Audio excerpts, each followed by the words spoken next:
ulitin ko yung pagtatanong dito sa funds. Kasi Mr. Chair, kung napansin ninyo, 2017 hanggang 2022, lumobo ang confidential funds. No, from, naging 400 plus billion ang confidential funds. So do you think yung pera po ay isang source po ng pinagkukuhanan ng rewards ay yung confidential funds or intelligence funds?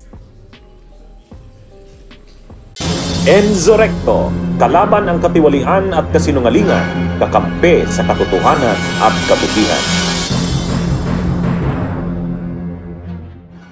Congresswoman Franz Castro, you have 10 minutes. Thank you, Mr. Chair. So based doon, Mr. Chair, doon sa summary ng kanyang affidavit, si Ms. Garma, nakita natin dito yung flow ng money. So makikita natin, Mr. Chair, ang driving factor bakit marami po yung pinatay na mga may hirap dahil may rewards. At itong rewards na ito ay inaano pa yan ng kota, di ba? Tama po ba? Dito sa EJK ni Duterte ay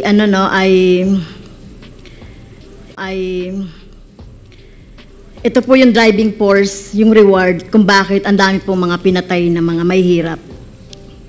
Kinukumpirma niyo po ba yun, Ms. Garma? Mr. Chair, with regards sa quota po, I think discretion yun ng mga RD, PD.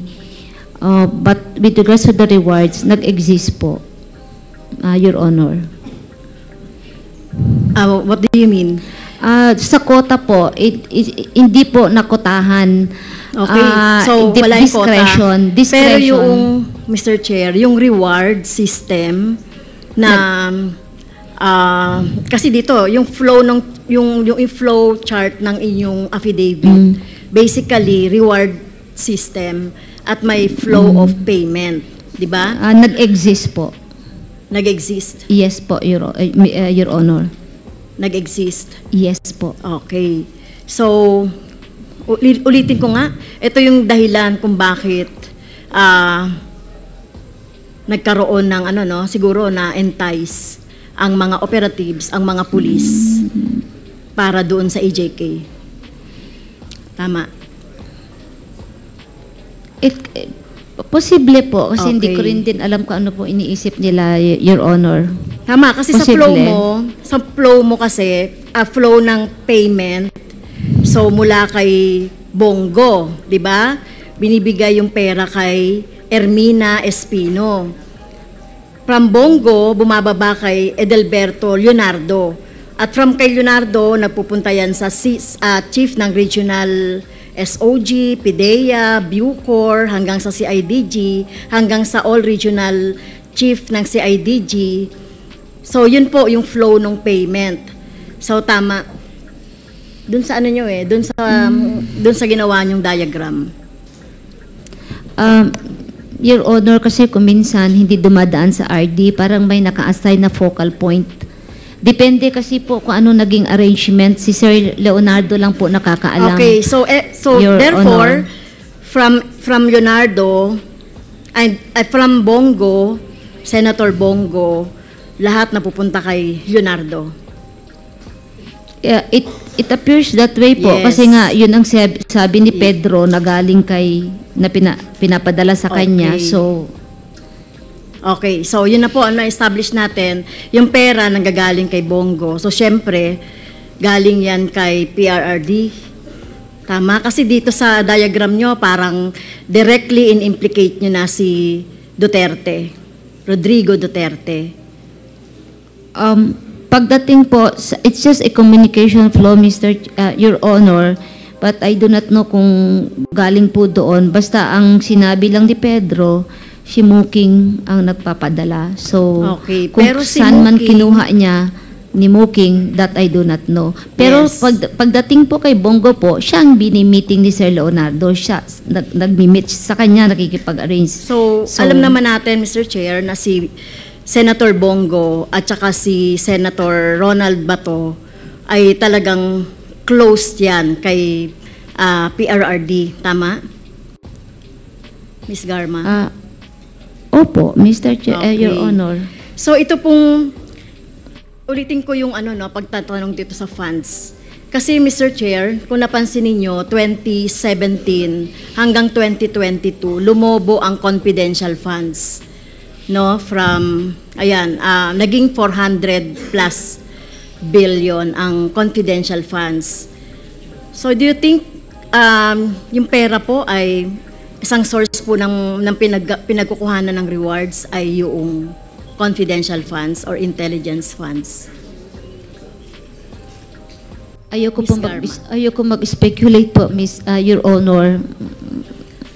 Hindi ko po Okay. alam kung anong source, Okay. Your Honor. So, kung hindi niyo yun masasabi, obvious naman, Mr. Chair, no, pagdating dito, no, kay Bongo tsaka kay Ronald Bato, close kay PRRD, at ang pera, ang flow ng pera mula kay Bongo hanggang kay Muking patungo kay Pedro. At si Leonardo yung bahala dun sa ibang pagbibigyan ng pera. As the matrix show or the flow chart show. Minention mo si Peter Lim. At doon sa affidavit ni Kerwin, parang ini-implicate parang sinasabi doon sa affidavit ni Kerwin na pinapa-implicate si Peter Lim doon sa war on drugs or doon sa droga. Hindi mo minention si Michael Yang. May alam ka ba kay Michael Yang? Wala po, Your Honor. Kaya ko lang na-mention si Peter Lim because I was assigned in Region 7 at it appeared that he is the biggest drug lord sa Visayas area. That's why siya lang ang naaalala ko as far as Visayas area is concerned. Okay. So hindi mo alam na baka si Michael Yang ay sa Mindanao area naman? Wala po akong alam, Your Honor. Okay. By the way, ang mas mataas sa inyo ni Leonardo ay si Colonel Leonardo, tama? Kayo po yung... Yes po, class 96 po siya. Okay, class 96. Kasi sa affidavit ninyo po, kinausap kayo ni PRRD para bumuo ng task force at naisip ninyo si Leonardo. So, wala po siyang, hindi siya nagsabi na bubuo kami. okay, pero naisip niyo po, dahil wala kang experience, si Leonardo yung naisip mo. Hindi po. Very specific po instruction, operatiba na Iglesia ni Cristo. Definitely it's not me because I'm not an Iglesia ni Cristo, Your Honor. At saka hindi talaga ako operatiba. Yes, sinabi niyo po kasi sa affidavit ninyo na wala nga kayong experience. Hindi rin kayo Iglesia ni Cristo. Nagpahanap lang po. Pero alam ninyo, si Leonardo ay Iglesia. Bakit ba Iglesia ni Cristo? Tinanong mo ba si Presidente? Bakit si Duterte? Bakit Iglesia ni Cristo? Di ba? Oo, bakit nga? Nahiya ako magtanong, Your Honor.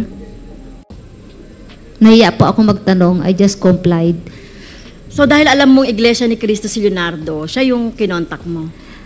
Siya As yung sinabi far mo, as, nasabihan? during that time po kasi, nakita ko kasi operatiba talaga si Sir Leonardo and I worked with him sa CIDG 11. So siya yung una, later part na realize ko pwede siya. So I mentioned his name kasi Iglesia ni Cristo rin siya at medyo may katungkulan siya sa Iglesia. So I think he is qualified, Your Honor. Okay. So, well, nagswak naman doon sa requirement ni Presidente Duterte, si Leonardo.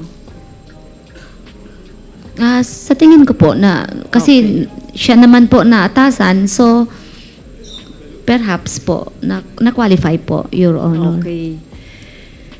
So, dito sa affidavit mo, Mr. Chair, talagang talagang mention si Leonardo as part nung flow of payment o ng flow of rewards dito sa war on drugs or sa extrajudicial killings. Tama po ba?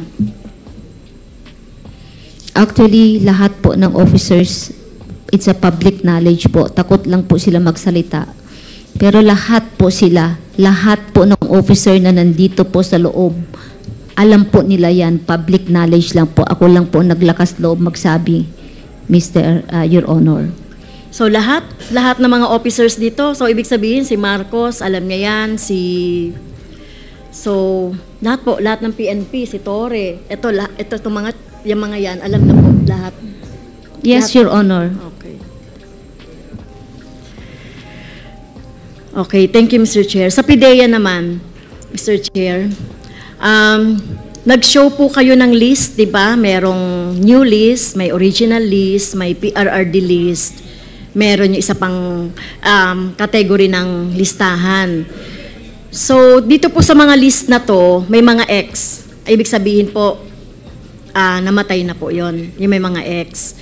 So, di ko kilala po yung mga, yung nasa list, no? Ibig bang sabihin nito, ito po ay mga drug lords or ano-ano yung mga category nito? High-level target or drug lord, manufacturer, chemist, or whatever? Ano-ano po yung mga niyan, categories po, Mr. Chair? Hindi kaya, pero in the pictures that were shown in the presentation a while ago, Your Honor, the pictures were labeled as high-value targets and Binondo connection. There were two sets of, these are the two sets of pictures. So, yung Binondo Your Honor. connection, Yes. so ito talagang literally Binondo? Bakit po That was how tinawag? it was labeled, Your Honor. We are just showing to you what we were able to gather. Okay. So, dito po walang pagdi-distinguish ng high-level target, drug lords, or manufacturer. Wala pong pagle-level dyan sa mga listahan. None, Your Honor. It was just, they were just high-value targets. Pero sinasabi nyo, this is a moving list. May napapalitan, may nalalaglag, merong nadadagdag. Tama po. Yes, Your Honor. Okay. But as far as the pictures are concerned, only additions were done. No. On But the additions. nobody was deleted. I mean, if you Well, look at the Pag monitor namatay now, na. ma'am, yeah, Okay. Pag on the right namatay side, na, parang wala na. yeah. So- The one in the blue box are additions to Okay. the list on the left, to your Okay. left. So PRRD list. So ibig sabihin originally nanggaling kay Duterte ang listahan na ito po, yung nasa Binondo connection. The three lists, ma'am, the three were lists? originally called the PRRD list. So nanggaling lahat. I mean, the file name was PRRD list and we just adopted it. Okay. So ito yung mula pa nung umpisa na ipinagmamalaki niya ng mga listahan ng mga narco-politics or mga drug lords. Ito na yon. Yes, Your Honor. Okay. So ibig sabihin, Mr. Chair, dito sa mga listahan, na-bet niyo na po ba itong mga list na ito? No, Your Honor. That's the reason why it was being validated every now and then, but when it goes back to the palace, we were informed that when the list goes down, additional names are included. So there is a belief that somebody from the palace or somebody from up there was including names. So it was very difficult to really vet it. But finally, come in the August 2020 list, but it was, when did they start remedied?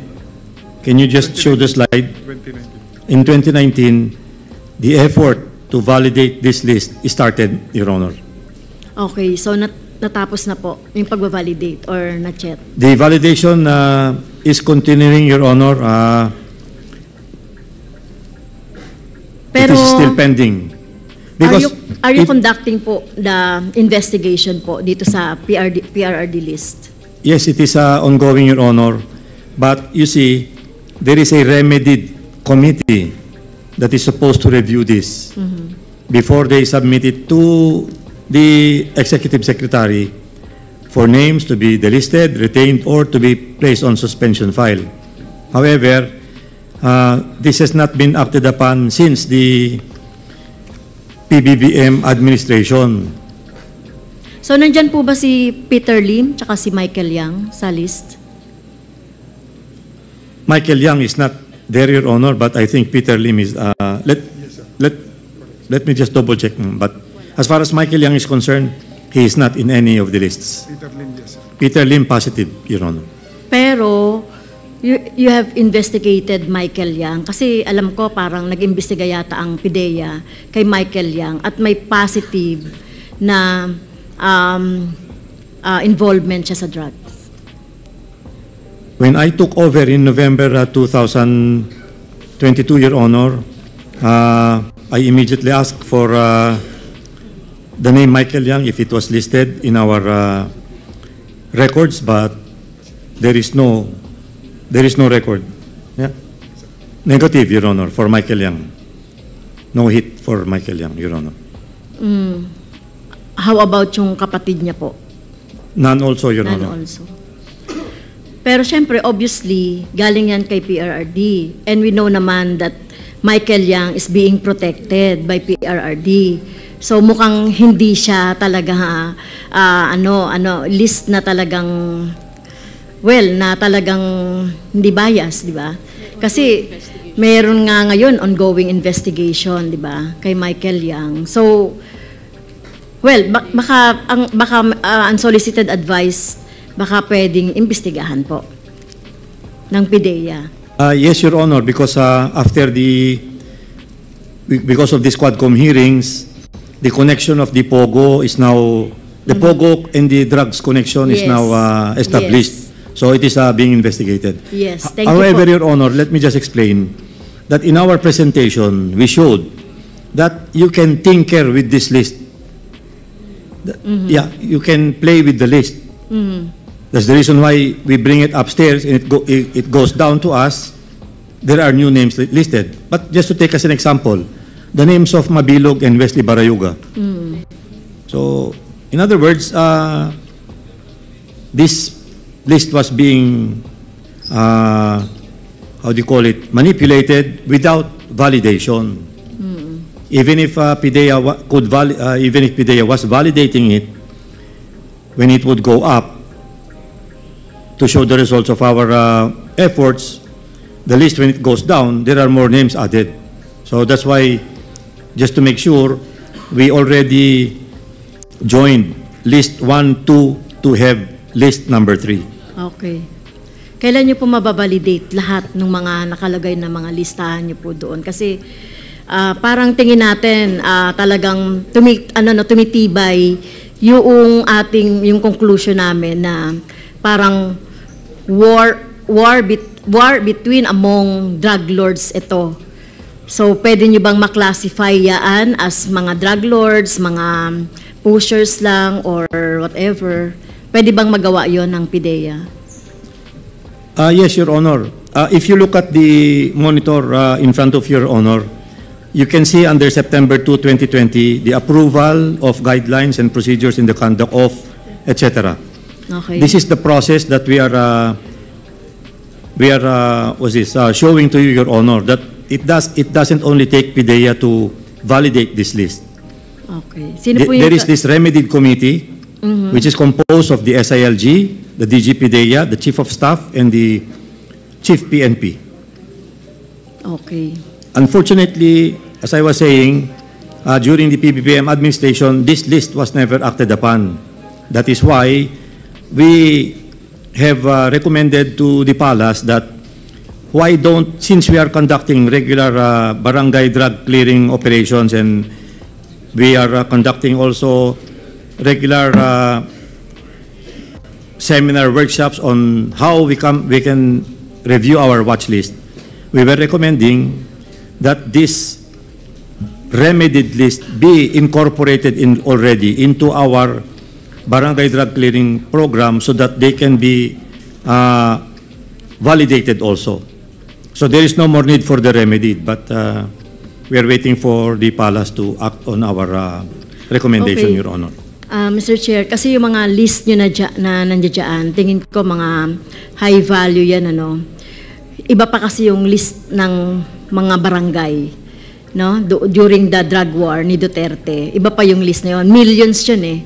Yung mga inaano doon sa nililista ng mga barangay, ng mga nai-involve doon sa drugs na sinasabi ay siniseminar. So, wala dyan sa list, no? Iba pa yung list natin sa barangay level. Yes, Your Honor, we would like to, merge all of these lists together so that we will only have one list. Well, hindi po. Pwede natin pag-ibahin, di ba, yung mga listahan sa barangay. Kasi 1 million yun eh, doon sa report na nakita natin during the previous hearings. So, 1 million po yan. Mga ano to, no? Katulad yan, mga may hirap na extrajudicial killed. No, yun po. Tapos ihalo nyo dyan sa listahan na mga narcolist yan, mga ano, baka ganun po ba? I-merge nyo lahat ito? Your Mr. Honor, Chair?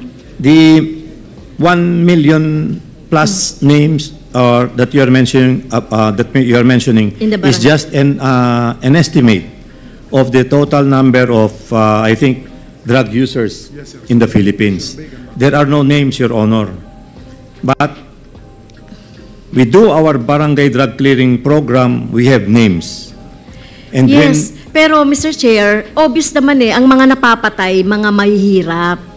Yung more or less from 3,000 yan hanggang 30,000 yan na estimated number of EJKs o namatay, ay karamihan doon ay mga mahihirap po.